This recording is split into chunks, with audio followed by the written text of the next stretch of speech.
You're listening to Honestly Aging by Friends Life Care VigR, a podcast where we explore what it's like getting older, the peaks, the valleys, and everything in between.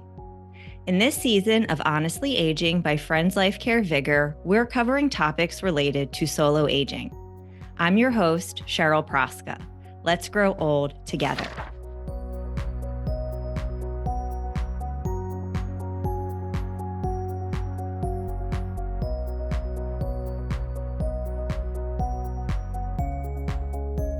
On today's episode, I'm joined by Emily Gavin, who is a dementia care expert, occupational therapist, and caregiver coach. Emily has many years of experience in creating better dementia care through her occupational therapy practice, program development, and training dementia professionals. Now in private practice with Philly Care Coaching, Emily equips family caregivers with knowledge and skills to reduce their burden and create more ease in their relationships.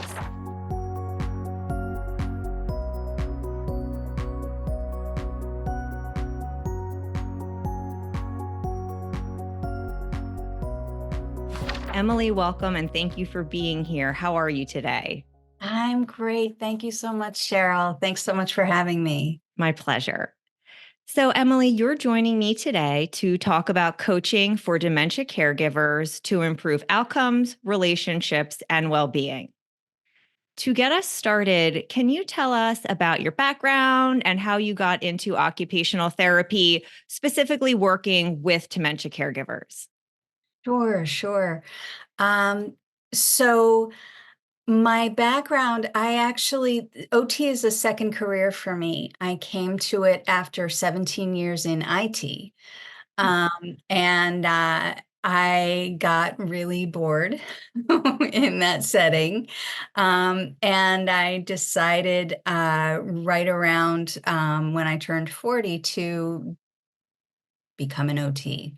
Um, my first experiences in the workforce um, really were eye-opening because I was working in geriatrics and I was encountering people in my work that had dementia, and I felt like I didn't really know what to do. And I felt like nobody around me really knew what to do. And so I sort of developed this drive to learn more about dementia, learn more about what constituted good dementia care, and to really kind of spread that around to the people that I was working with. Um, I also, in 2014, moved in with my in-laws to help care for my mother-in-law who had Parkinson's and Parkinson's dementia. And I cared for her, I helped to care for her until she died in 2019. And that sort of provided a backdrop for all this continuing education I was doing and the teaching that I was starting to do, because I became an instructor using several different curricula in my workplace to try and promote better dementia care.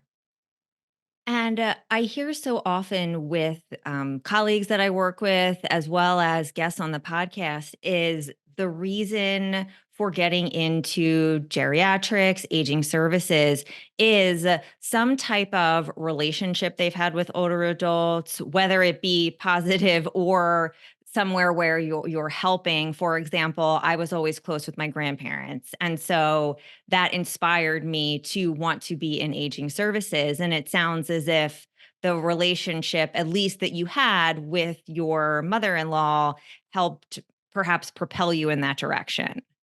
I think it did. I think it did. And it definitely helped to give me this sort of proving ground for the things that I was learning She was very good about, the various things that I wanted to try out, um, and, I think that was it was a really powerful experience to see her through her cognitive decline and into her death, um, and that always, I think, enriched what I was doing in the classroom. It's so nice. I get along with my in-laws too. So it's so nice to get along with them, and I do just want to acknowledge your loss of your mother-in-law, however long ago it was, and just commend you for walking alongside her. Thank you. I appreciate that.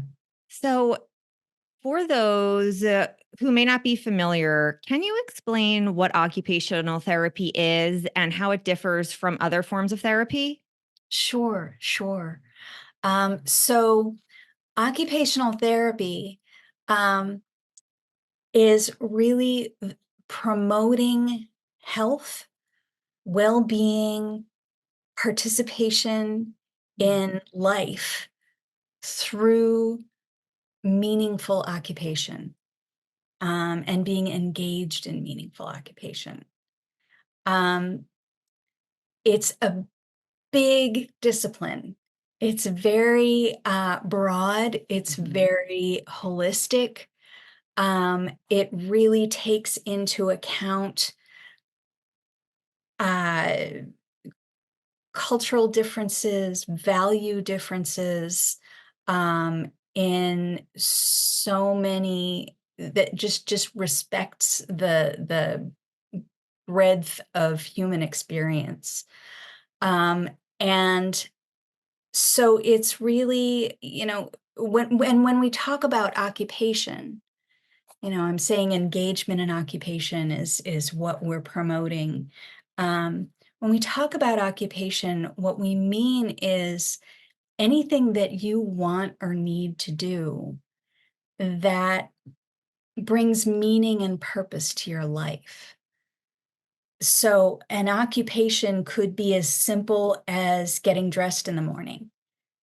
An occupation could be social participation. It could be work, it could be play, it could be caring for another person.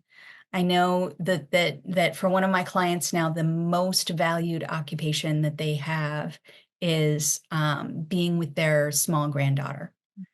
And so those are the things that an occupational therapist is going to try and help to remove barriers to, whether the barriers are physical, mental, cognitive, whatever they are. An occupational therapist is really focused on how do I help you to engage in the things that are most important to you. And it sounds to me like it's pivotal to help individuals maintain their independence as well as allow them to continue to make choices that are best for them throughout their life cycle. Absolutely. Yes. Um, yeah. So, how does occupational therapy more specifically benefit people who are living with dementia? I think that when somebody gets a diagnosis of dementia, it can be easy for a caregiver and even for the person themselves to kind of give up, Hmm. say, I can't do this the way I used to. So what's the use? And I think that an occupational therapist may be able to work with that and find a way in to whatever that valued occupation was that they used to love to do, a hobby, a life role of some sort, and help to accommodate their cognitive disability by providing support and simplifying tasks in order to make that activity n- the just right challenge, to make the activity match the ability. And it's so interesting because when getting any type of significant news, it can, especially regarding health, it can feel like, well, why bother? It's not going to be the same. Maybe it's not going to get any better. However, what I'm hearing you say is while it may not get better, there are ways to make the situation better and to meet someone where they are and still be able to have someone feel good, feel purposeful, feel like they're still contributing in their life.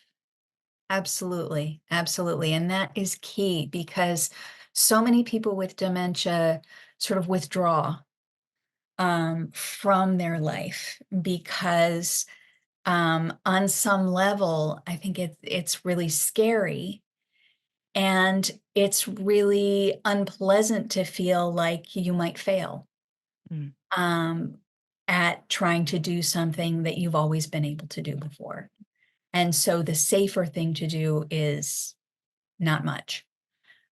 So it can be difficult to sort of bring people out of that. But it can also be, I think, incredibly valuable to find the things that are the right challenge for that person so they can feel that purpose. So there are challenges for the individual with dementia, and then there are challenges for the caregivers. What are some of those common challenges that caregivers face when caring for someone with dementia? And if you would reiterate or say something new about how occupational therapy can help to address the challenges. So some of the common challenges that you see for caregivers are things like the person they're caring for asks them the same question 50 times a day. So repetitive questioning, um, wandering Hmm. where they might not be safe, leaving the home, refusing care is a big one, and even verbal and physical aggression can come out. And the way that occupational therapy can help a caregiver in these situations is, for one thing, there's a thing called the occupational profile that occupational therapists use and develop, which is really just a fact-finding mission of who is this person? What are their likes and dislikes? Um, what are their natural tendencies? And that can be as detailed as, what time of day have they always bathed? You know, and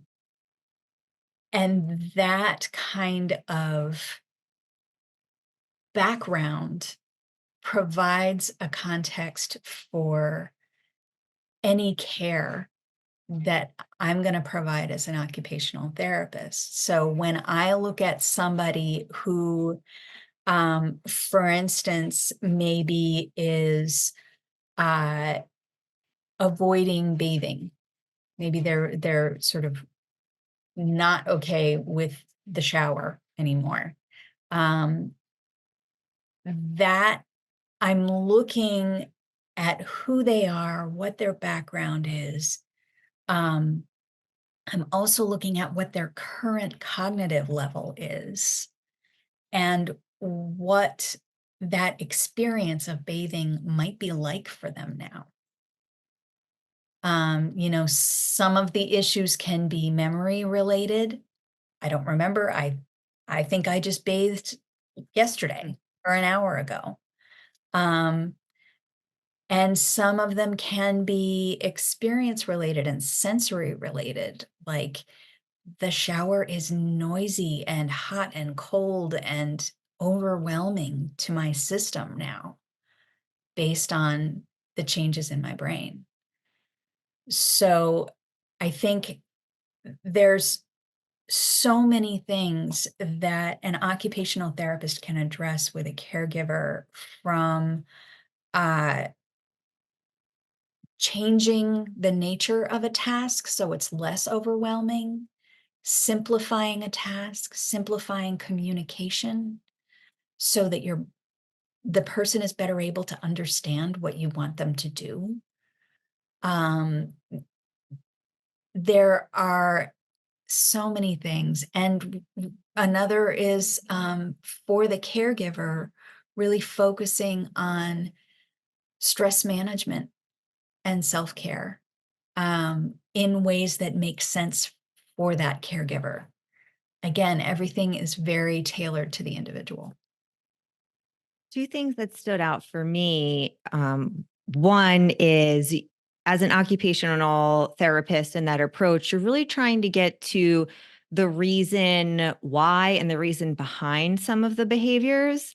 Absolutely. And I liked what you said about it's the changes in someone's brain. So in a sense, it's de de-identifying. So it's not so much that it's this whole person, it's that this person's brain is going through changes. And at least for me, it would it would ease some of the burden of watching a loved one change.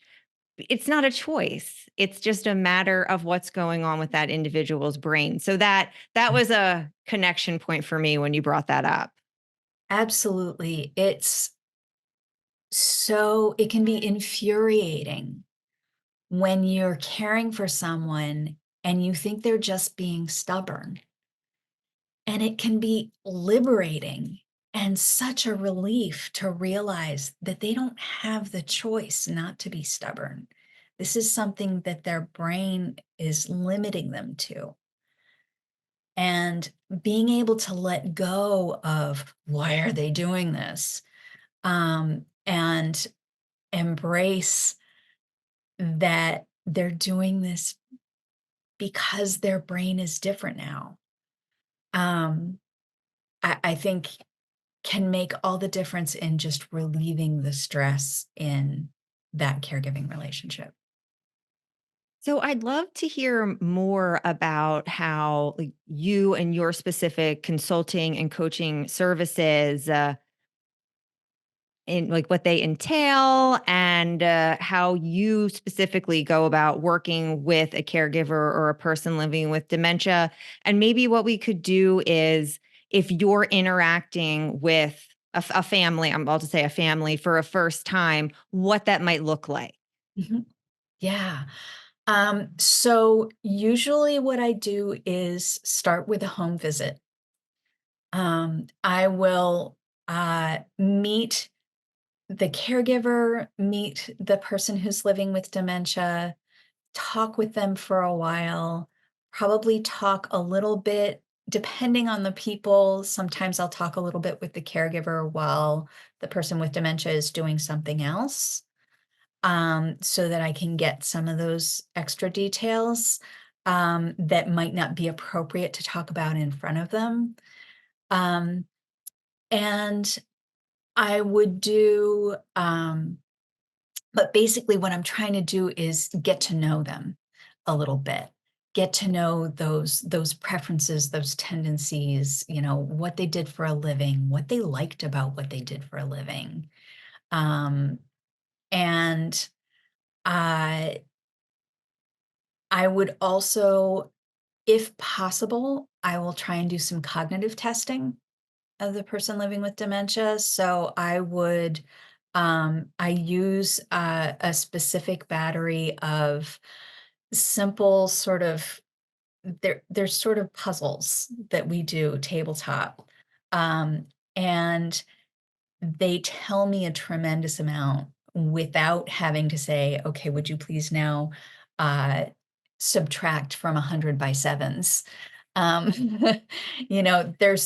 definitely a place for cognitive testing that does things like that, but the occupational therapy designed, testing is much more functional in a way. It gives a lot of information about how people are using the information in their environment, how they're solving problems, how they're, responding to requests, and interpreting instructions, um, as well as how they observe things, how they organize themselves.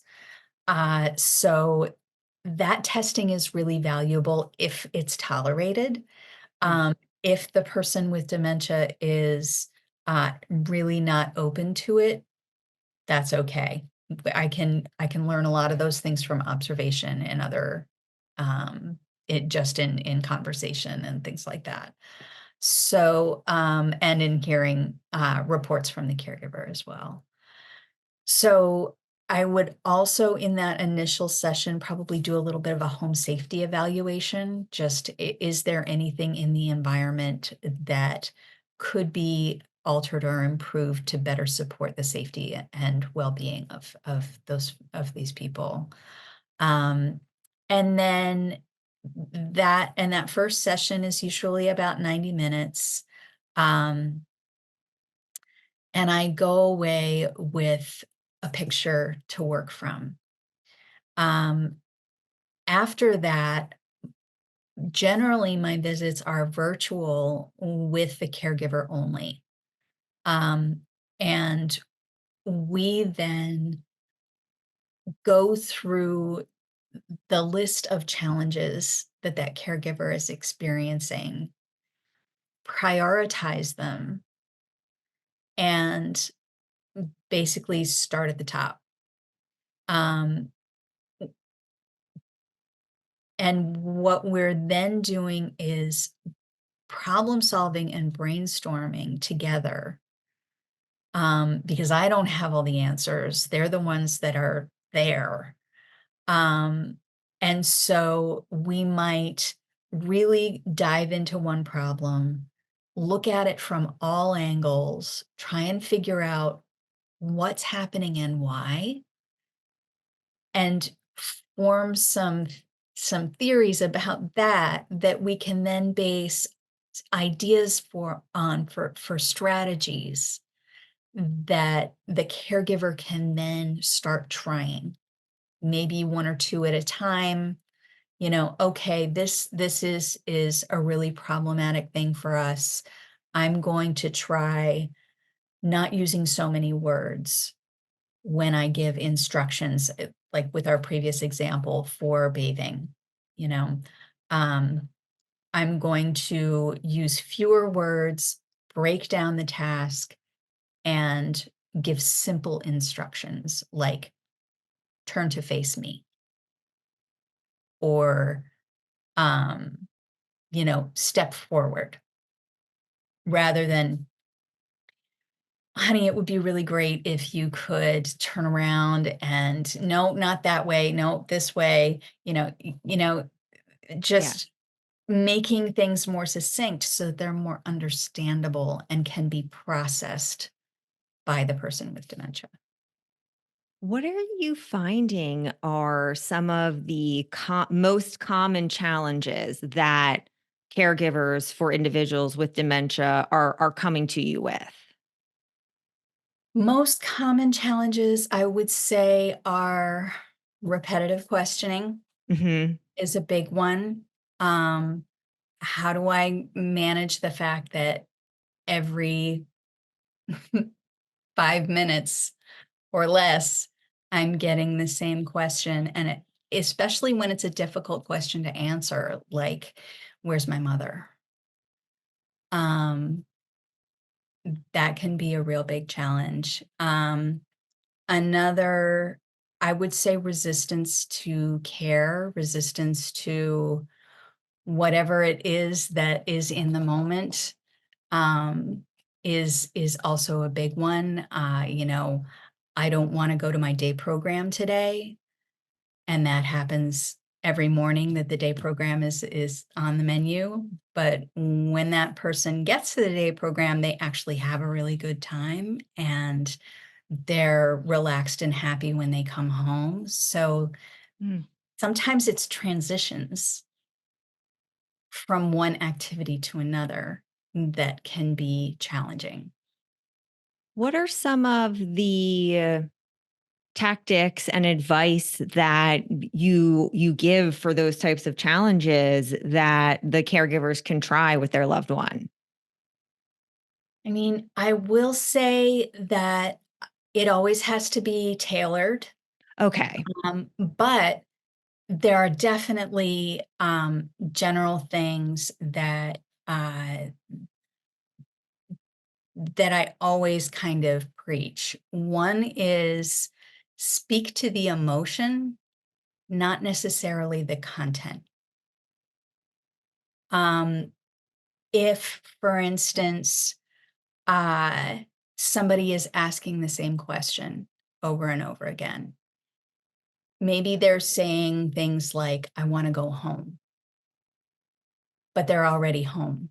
Mm. Um, that can be, you really have to look into what the emotion is behind that question. Because just saying you are home, see, here's the number on the door.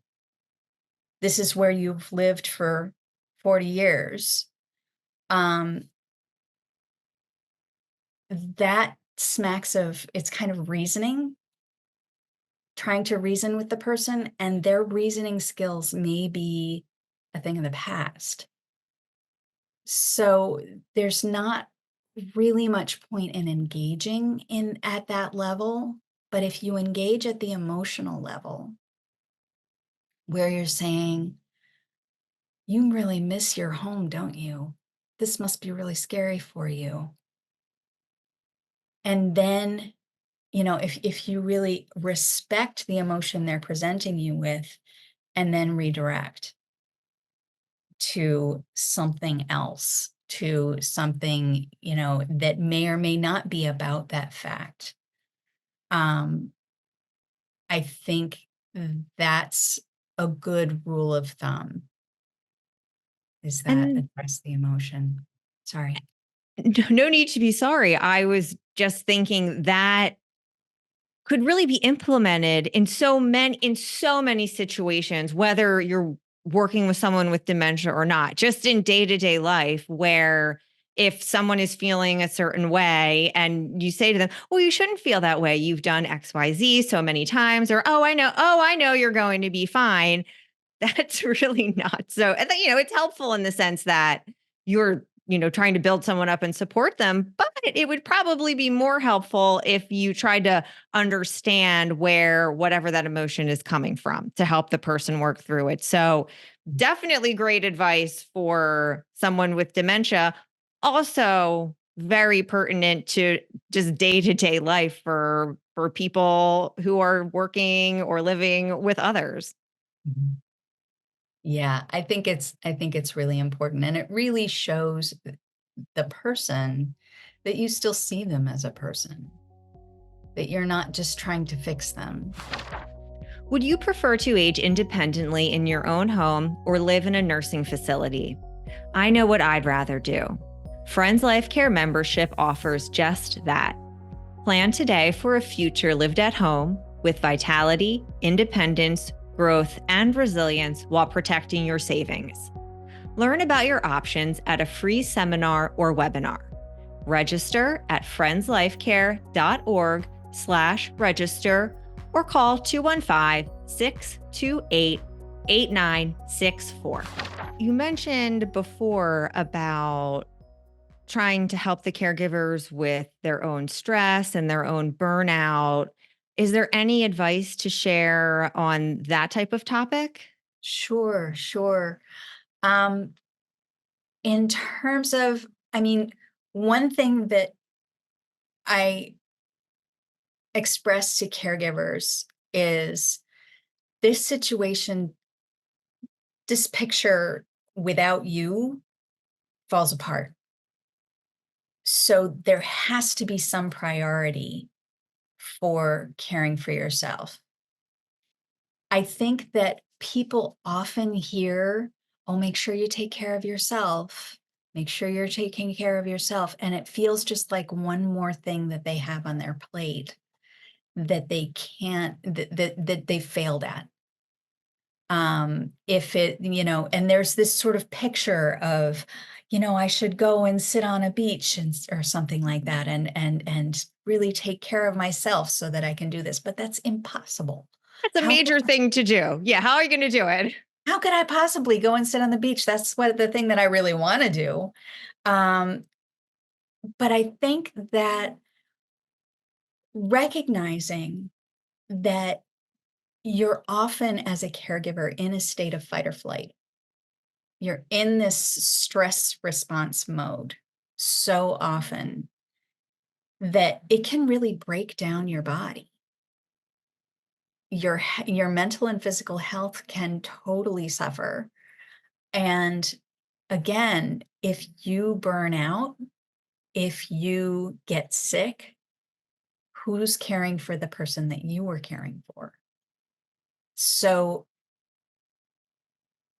finding little ways to take a break, even like there's studies that show that 3 deep diaphragmatic breaths, just in through the nose, into the belly, out through the mouth, can lower the amount of cortisol, the stress hormone that is coursing through your system. And that doesn't take a lot of time. So I think finding small ways to activate that stress response, I'm sorry, that relaxation response, um, are really critical. And also, they have to be personalized. Like, what's the thing that activates your stress, your relaxation response? Um, is it, I've heard so many different things from my clients from, um, I find somebody to stay with the person I'm caring for and I go get my nails done. I drive for 20 minutes and scream in the car. I listen to relaxing music. I listen to loud, raucous music. It's very, very personal what it is that allows you to pull that plug out on this fight or flight. And so finding that and finding ways to work it in, and finding ways to prioritize it, I think are really critical.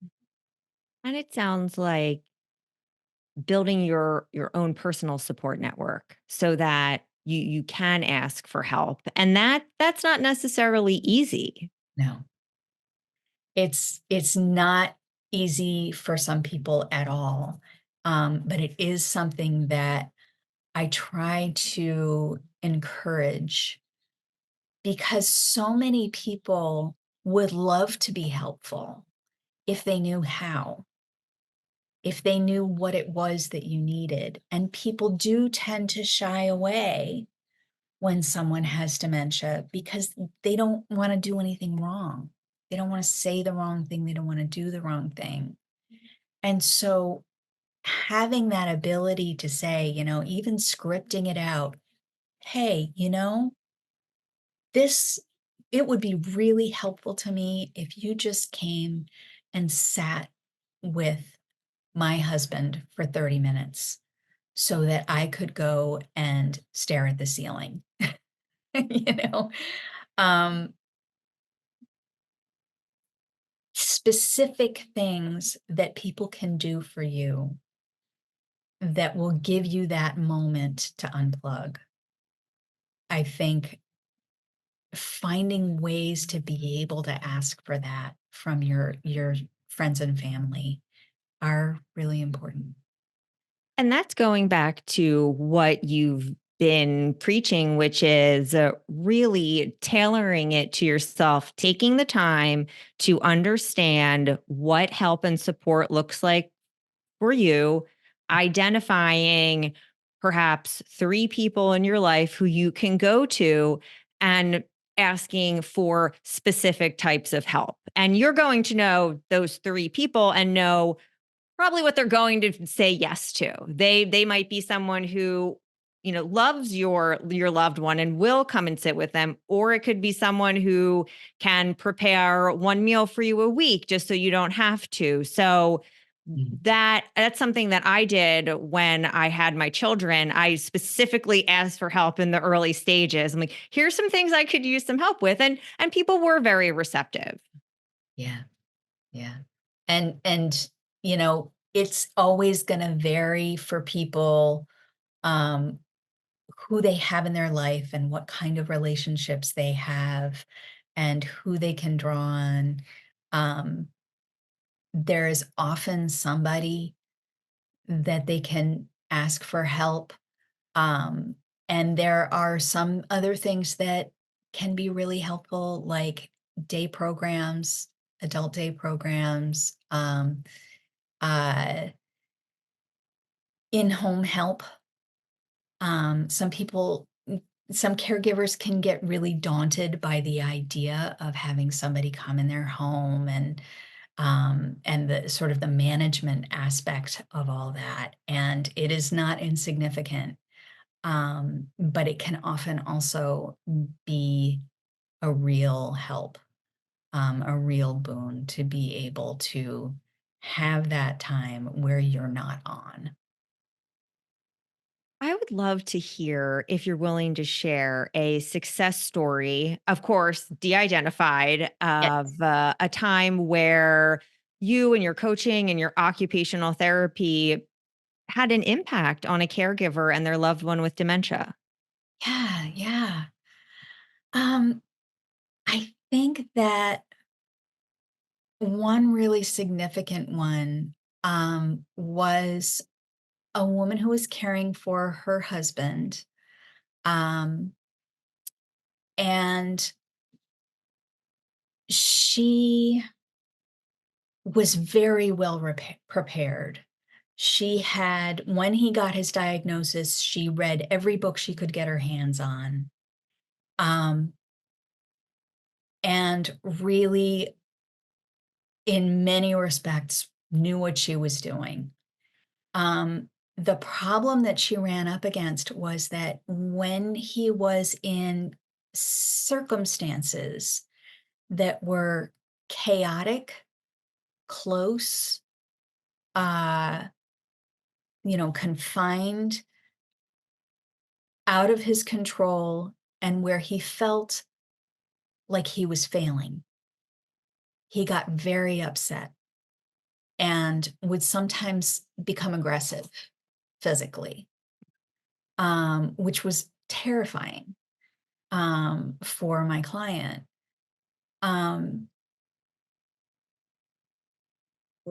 it seemed like, to her, it seemed like this was sort of out of the blue, totally random, nothing you can do about it kind of behavior.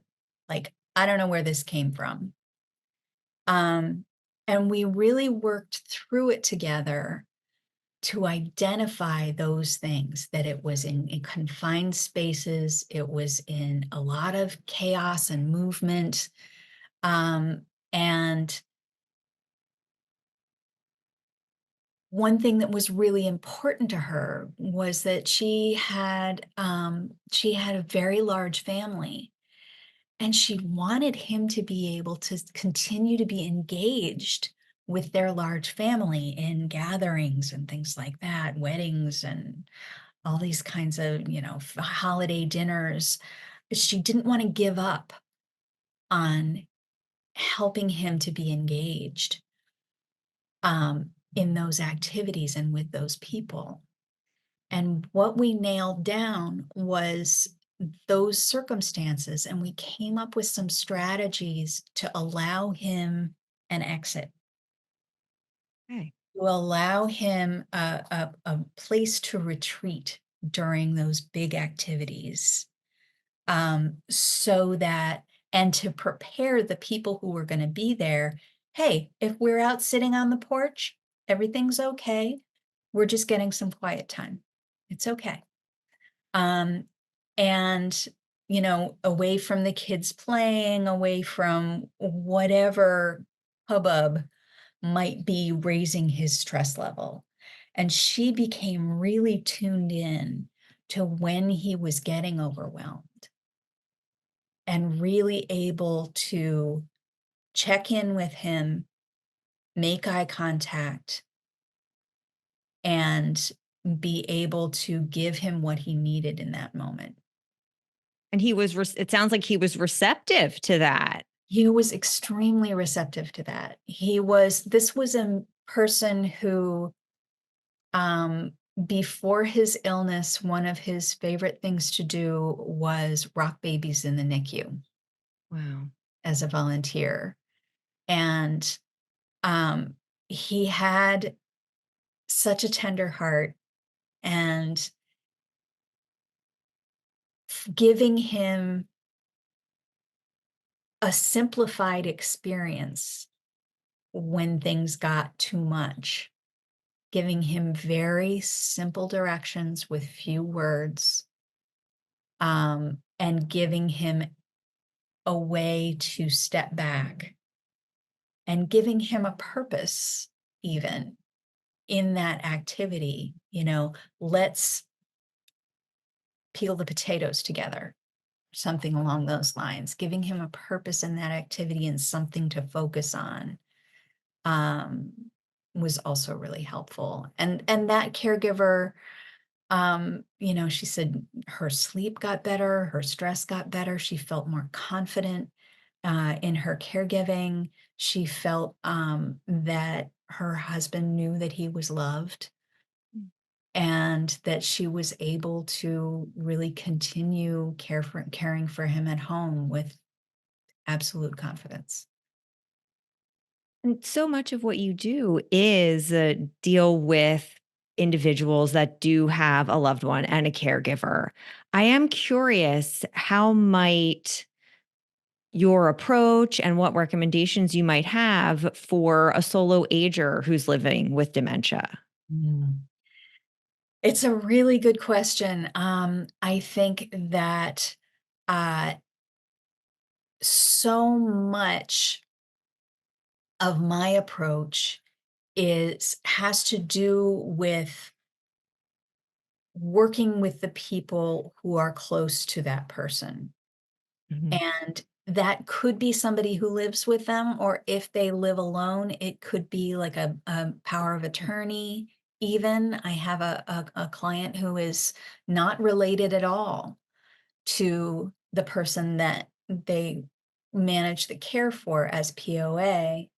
Um, but that POA is my client, and I'm helping them to change the environment, change the circumstances for the person that they're working with. So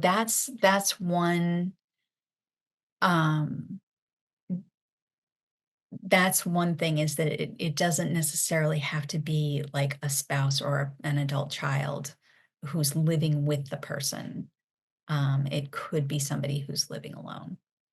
And that's something that's come up on the podcast again and again, is the importance of planning ahead, is the importance of having a POA identified and communicated to, so the POA knows that's their responsibility and what that responsibility might look like. So it's sage advice, and it has come up numerous times. Mhm. So I have a few more questions for you.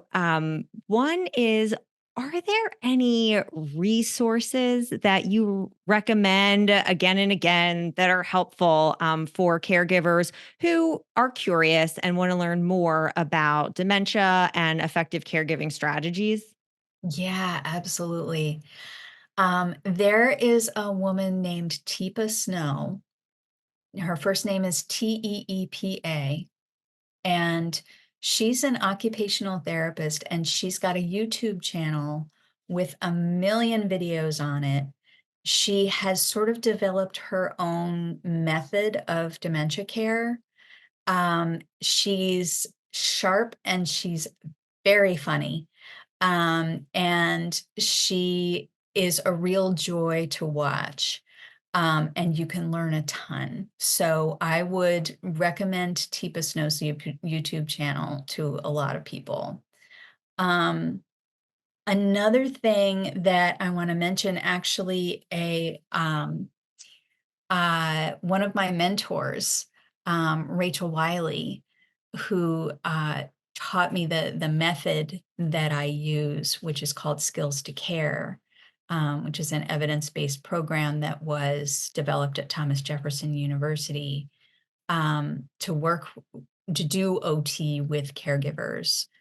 So long circuitous sentence, but Rachel Wiley has her own book out right now, that is called Promoting Participation, engaging individuals living with dementia in meaningful activities. And it's just a slim self-published volume, but what it does is break down activities by cognitive level to show what types of activities are likely to feel like the right match for people at different cognitive levels. And she explains those cognitive levels in terms of the Allen Cognitive Disabilities Model, which is the framework for what I do and for what she does. I found it to be a really powerful little book, and I would recommend that too as well. They're great resources. I will Google them. I will find them. I will link them in the description below for our listeners. And also, please let us know, where can our listeners find more information about you and your services? The best place is probably my website, which is phillycarecoaching.com. Um, and there's a lot of information about me and my services on there. And there's a link that allows you to book a free 15-minute consult to see if the services are right for you. You can also, and there's also things like podcasts I've been on and lectures I've given and things like that that are available on my website. Um, the other places that you can look for me are Facebook and Instagram. And you can look at for me on LinkedIn under Emily S. Gavin. And I'll link to all that too. Great. So, final thoughts, any final thoughts or words that you want to share with our listeners about the importance of occupational therapy in dementia care? Um, I think that it is so important, um, to make sure that you're providing some kind of activity for a person with dementia that lets them feel that sense of purpose, that sense of mastery over their environment, a sense of self-efficacy. And those are things that an occupational therapist can help you to find the right level, find the right match for the person themselves and their preferences, as well as their cognitive level, to really engage them in life, because they're still, it can feel like they're really fading, can feel like they're going away, but with some prompting and the right kind of attention, they can still engage in life and be there in the way that they can now. Beautiful. And That's my thank soapbox. you. Thank you for that. And thank you for all the information that you've so openly shared with us. It's been an absolute pleasure. Thank you so much, Cheryl. This has been lovely. Really appreciate it. Thank you for listening to Honestly Aging by Friends Life Care VigR, a unique program focused on aging with vitality, independence, growth, and resilience. You can find links and show notes from this episode on our website at friendslifecare.org/podcast. Thank you to Emily Gavin for joining us today.